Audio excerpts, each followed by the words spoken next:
গ্যাসের পাইপ ফেটে ভয়াবহ দুর্ঘটনা। মুম্বাই পুলিশে অভিযোগ দায়ের আলিয়ার মা সোনি রাজধানীর।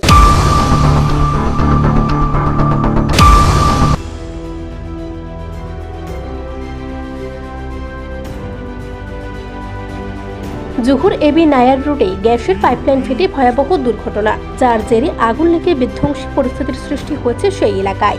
সেই ঘটনার জেরেই মুম্বাই পুলিশের কাছে অভিযোগ দায়ের করলেন আলিয়া ভাটের মা সোনি রাজধান।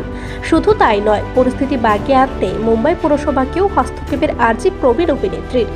এবি নায়ার রোডে গ্যাস পাইপ ফেটে দুর্ঘটনার জেরে গোটা জুহু এলাকায় বিশৃঙ্খলার সৃষ্টি হয়েছে, যার ফলে যানজটের নাকাল হতে হচ্ছে নিত্যযাত্রীদের। সেই প্রেক্ষিতেই মুম্বাই পুলিশের দ্বারস্থ আলিয়ার মা।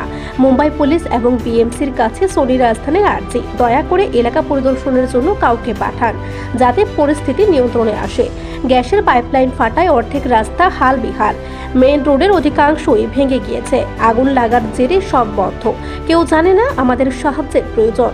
পাশাপাশি ধ্বংসাবশেষ সরানোর জন্য যে দৈত্যাকার জেসিবি কাজ চালাচ্ছে, সেটা দেখভালের জন্য সেখানে কেউ নেই। সেই প্রেক্ষিতে বিএমসির কাছে সোনি রাজধানীর আর্জি, একটু দেখুন দয়া করে, যে কোনো সময়ে ফের বড় বিপদ ঘটতে পারে। জানা গিয়েছে শনিবার সকালেই মুম্বাই পুলিশের কাছে অভিযোগ দায়ের করেছেন সোনি রাজধান। একজন দায়িত্ববান নাগরিক হিসেবে প্রবীণ অভিনেত্রীর এমন পদক্ষেপে অনেকেই খুশি। Bureau report, Asian Times.